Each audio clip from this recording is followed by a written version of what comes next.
여러분 안녕하세요. 피스 클리닉에서 함께 나누는 건강한 삶에 관한 이야기 시간, 새해를 맞이해서 처음 인사드리겠습니다.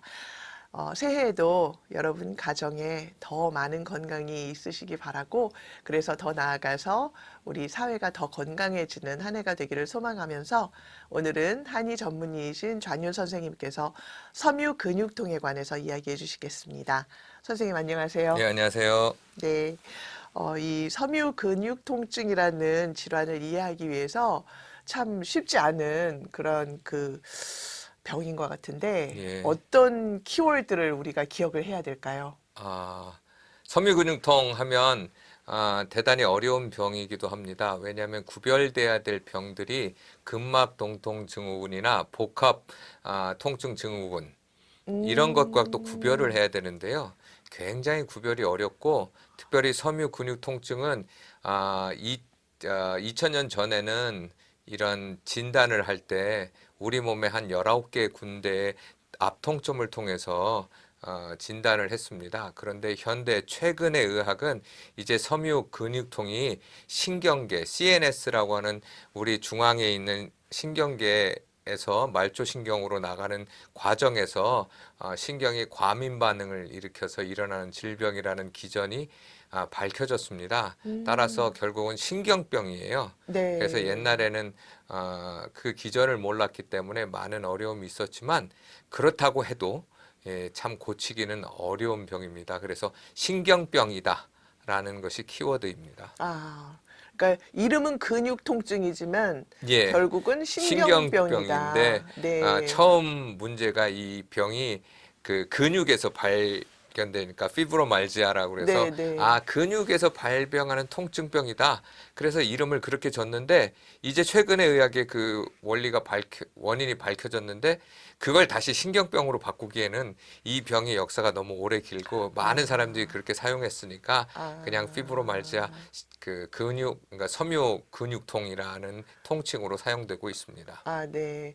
그런데 이제 제 주변에도 정말 많은 분들이 이거를 통해서 이 질환을 통해서 고통받고 있고 계시거든요. 예, 그래서 병원을 찾아가는데 그러니까 증상은 있는데 원인을 제대로 찾아내지 못하는 지금 예, 병원에서의 그러한 뭐 검사 수치상으로나 또 뭐 피검사상으로는 다 뭐 정상으로 나온다고 하니까 예, 환자 자신들은 너무나 더 이중 삼중으로 마음이 힘드신 거예요. 예, 그래서 이런 질환이 치료가 가능한가요? 예, 가능하고요.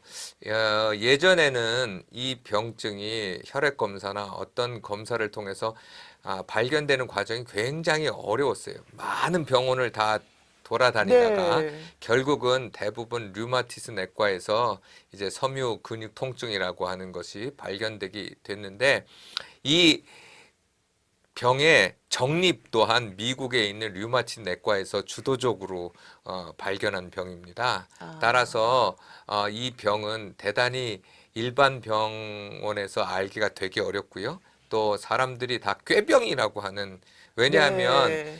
이거는 그 사람의 주관적인 통증이 되게 심해지는 거. 어느 정도냐면 애인이 허그를 해도 네. 통증을 느낄 정도로 어, 아프니까 이거는 보통 사람이 보면 말이 안 되죠. 그렇죠. 사랑하는 애인이 안 왔는데 통증을 느끼면 네. 어떻게 살겠어요. 예. 근데 실제로 그 사람에게는 그런 통증이 느껴지는 병이라 이 병을 진단할 때 이 압통정물 요즘은 많이 사용하지 않고요. 설문을 통해서 발견을 하게 되는데 아, 그 일반 내과에서도 하고 또 음. 신경병원에서도 하고 또 류마티스 내과에도 해요. 심지어 정신과에서도 이걸 치료하게 됩니다. 아, 이 병을 치료하려면 그 정도에 따라 다르겠지만 이 병은 세 가지 정도 아주 공통적인 특징들이 나타나요.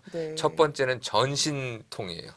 아픈 네. 데가 돌아다니거나 아, 온몸이 다 예, 아픕니다. 예. 그리고 두 번째는 불면증을 일으켜요. 그러니까 네. 신경이 아프니까 잠을 못 자죠. 그렇죠. 그리고 세 번째는 인지 저하가 일어납니다. 그러니까 집중도가 없어져요. 집중력 뭘 할 떨어지고. 수가 없어요. 그래서 예. 멍하게 있는 상황이 있어서 이런 경우에 이 약 병을 치료할 때 대부분 정신과 약을 사용하는 경우가 많습니다. 네. 왜냐하면 CNS, 그러니까 우리 몸의 말초신경과 이 중앙에 있는 중앙신경과의 문제가 있기 때문에 네.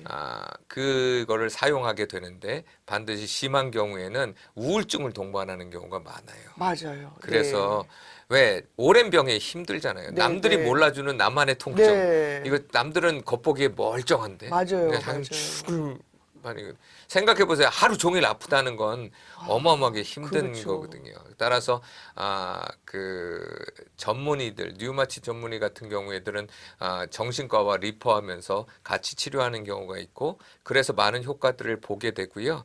최근에 이제 치료 중에 하나가 인지 치료가 강화되고 있습니다. 예. 그러니까 통증을 받아들여야 되는 거. 이거를 내 몸에서 음. 완전히 빼버릴 수는 없거든요. 아. 그런데 약간의 통증을, 그러니까 이런 거죠. 만약에 평상시에 한 10 정도 아픈 사람이 통증을 받아들이면 6이나 5로 떨어질 수가 있어요. 오. 그것만으로도 그 사람에게는 엄청난 생활의 변화가 일어날 수 있거든요. 네. 그래서 이런 인지 치료. 치료가 필요한데 이건 정신과에서 또 하는 부분이고요. 네. 또 제가 늘 이야기하지만 이런 인지 치료의 가장 핵심 중에 하나가 명상입니다. 자기 삶에 대해서 다시 한번 생각해보고 어떤 걸 수용하게 되고 그 통증을 객관적으로 보고 내가 지금 아프구나 이렇게 객관적으로 보는 것만으로도 그 통증에 대한 느낌이 네. 굉장히 떨어질 수 있어요. 오. 그리고 또 이게 이제 CNS 질병이기 때문에 CNS의 중점은 척추거든요. 네. 그러니까 척추의 구조적인 치료가 되게 중요합니다. 그래서 CNS에서 말초신경으로 나오는 그 척추에 있는 그 부분을 잘 관리해주면, 그러니까 척추의 구조를 잘 바로잡아주면 대단한 효과를 많이 보게 되고요. 또 이게 뇌질환과 연관이 있기 때문에 CNS는 결국 뇌가 컨트롤하기 때문에 장 치료, 장의 마이크로바이옴의 안정화를 추구하면 완전한 통증은 없앨 수는 없지만 일상생활을 하는데 불편함이 없을 정도, 네. 그리고 우울증이 생기지 않고 불면증이 생기지 않고 평생 이 병과 같이 갈 수 있는 삶을 만들어줄 정도까지 치료가 가능합니다. 와. 그래서 이 경우에는 한방 치료와 또 양방 치료가 같이 선행되면 많은 효과를 볼 수 있고, 네. 단 하나 어려운 점은 섬유 근육통 환자들이 통증에 대해서 민감화가 되기 때문에 네. 이런 그 통증을 누구트려진 약에 네. 대한 유혹이 엄청납니다. 그래서 진통제 뭐 이런 거. 마약성 진통제까지 가버리게 되면 고치기가 통증이 더 민감해지기 때문에 어려운 점이 있습니다. 그래서 네. 그 부분에 대한 또 유의점들이 좀 통증을 견뎌내는 만한 정신력을 기르는 것 또한 대단히 중요합니다. 네. 제가 예전에 참 뭐 기도 제목으로 이런 것들을 이렇게 고통받고 계시는 분들에게 기도 제목 받을 때는 너무나 가슴이 답답한 거예요. 이게 치료 방법도 없고 원인도 찾을 수 없다고 그랬을 때 정말 너무 마음이 아프고 힘들었는데 지금 선생님 말씀을 들어보니까 너무 많은 소망이 생기고 또 그만큼 의학이 많이 발전이 돼서 치료 방법도 발견이 되었구나 하니까 진짜 마음이 참 기쁩니다. 그런데 지금 환자가 이제 남성보다 여성의 이제 비율이 한 9배 정도 높다고 그렇게 보고가 돼 있는 걸 보면 이 발병의 원인이 어떤 이유가 있을까요? 이렇게 뭐 여자들이 예민하거나 좀 그거는 이러면 예전의 데이터고요. 아. 예전에는 그렇게 생각을 했습니다. 그런데 요즘에는 통계가 많이 나와 있지 않기 때문에 네. 그 류마티 전문의 내과 세미나에서 들어보면 한 3배, 4배 정도는 돼요. 네. 그런데 그 이유 중에 하나는 문화적인 차이가 있습니다. 그러니까 여자분들이 통증에 되게 민감해요. 네. 왜냐하면 여자분들이 육신을 사용하는 일들을 별로 많이 안 하거든요. 근데 남자는 스포츠나 이런 걸 통해서 통증을 느끼는 기회가 많아요. 그러니까 다치기도 하고 그러다 보니까 통증에 대한 민감도가 일단 좀 떨어져 있어요. 근데 여자분들은 되게 높아요. 그리고 두 번째는 근육의 문제입니다. 이게 섬유 근육통이잖아요. 그렇죠. 근육이 많으면 좀 덜해요. 그럴 수 근데 있죠. 이 병이 걸리면 근육이 줄거든요. 그러니까 근육의 문제에 있어서는 여자는 지방이 남자보다 많고 네. 남자는 근육이 많기 때문에 여성이 조금 더 많이 통증을 느낄 확률이 높기 때문에 한 3배에서 4배 정도 높고요. 실제로는 이제는 뭐 남녀 차이가 한 3, 4배 정도 차이 난다고 보시면 맞습니다. 그리고 또 하나 문화적인 차이는 고통은 남자보다 여자가 많이 받아요. 이 세상에 남녀의 불평등이 맞습니다. 여자가 고통을 더 많이 받기 때문에 그런 세상에서 여자가 통증을 좀 더 느낄 수 있는 그런 부분들이 좀 있죠. 네. 그리고 그 보통 예전에는 이제 그 섬유 근육 통증 환자분들께서 그렇게 이제 내원하셔서 원인을 찾다가 원인은 스트레스를 좀 줄이십시오라고 대부분 그렇게 이제 네, 의사 선생님들이 잘 몰라서 그렇게 그러셨다는 얘기를 거예요. 예. 할 수밖에 없었습니다. 왜냐하면 원인을 모르니까 네. 말은 해줘야 되겠고 예. 가장 만만한 게 스트레스죠. 그렇죠. 근데 이제 그러니까 이제 섬유 근육 통증에 대한 원인이 스트레스만은 아니라는 것이 이제 밝혀진 거죠. 그리고 이 병이 이제 추가적으로 말하면 어려운 점은요. 네. 한 50% 정도가 다른 병하고 같이 와요. 그러니까 류마티스과에서 발견한 이유가 대부분 류마티스나 루푸스, 네. 루푸스도 전신통이 있거든요. 근데 네. 루푸스 환자의 서브 타입으로 이게 같이 오게 돼 있어요. 아. 이런 경우 아주 골치 아프죠. 이 사람이 루푸스를 앓고 있으니까 전신통이 있어요. 근데 그게 그렇죠. 섬유 근육통을 같이 갖고 있다는 걸 발견하기가 어렵습니다. 그러네요. 그러다 보니까 참 어렵게 되는데 류마티스 내과에서 이런 환자를 많이 보다 보니까 뭔가 다른 점이 있는 거예요. 루푸스라고 하는 것은 면역 질환의 그 마커들이 그 네. 류마티스 마커들이 괜찮은데 아프다 그러는 거예요. 루푸스가 많이 치료되거나 아니면 류마티스가 많이 치료됐는데 네. 환자는 더 아프다는 거예요. 환장할 노릇이죠. 네. 검사를 했는데 류마티스 마커들이 다 떨어지고 정상화되고 있어요. 근데 이 사람 더 아프다. 그럴 때는 섬유 근육통의 서브 타입을 알아야 되는데 그동안은 몰랐는데 요즘은 밝혀지면서 이제 이럴 때 류마티 내과에서 정신과 질환 약들을 좀 낮춰서 쓰는 경우가 많이 있거든요. 네. 전간증이나 이런 SNRI라고 하는 약들을 쓰게 되는데 네. 그런 약들을 낮춰서 쓰게 되니까 또 드라마틱하게 낫는 경우도 있는 거예요. 그러니까 이 섬유 근육통이 스프레드, 그러니까 초기와 이 말기 환자가 너무 다양합니다. 그리고 환자들마다 달라요. 네. 그리고 어떤 특정한 타입이 있지 않기 때문에 알기가 그렇게 쉽지 않습니다. 그런데 한의원에 오는 경우는 더하죠. 이거 구별하기가 어마어마하게 어렵죠. 네. 그러니까 저도 이 환자 치료해 본 적이 있는데 항상 저는 물을 때 양방병원에서 검사하셨냐? 네. 혹시 섬유 근육통, 파이브로말지아 진단을 받으셨습니까? 하고 받지 않으셨습니까? 환자를 구별해서 치료합니다. 그래서 이거 되게 어려운 질병이고 네. 올 한해 제가 제일 첫 번째로 이걸 선택하게 된 이유가 네. 통증의 대명사입니다. 아. 그리고 안타깝게도 오늘날 이 병이 류마티스가 우리나라가 1% 정도 되거든요. 근데 네. 이거는 3%, 2%에서 3%, 4%까지 증가하고 있어요.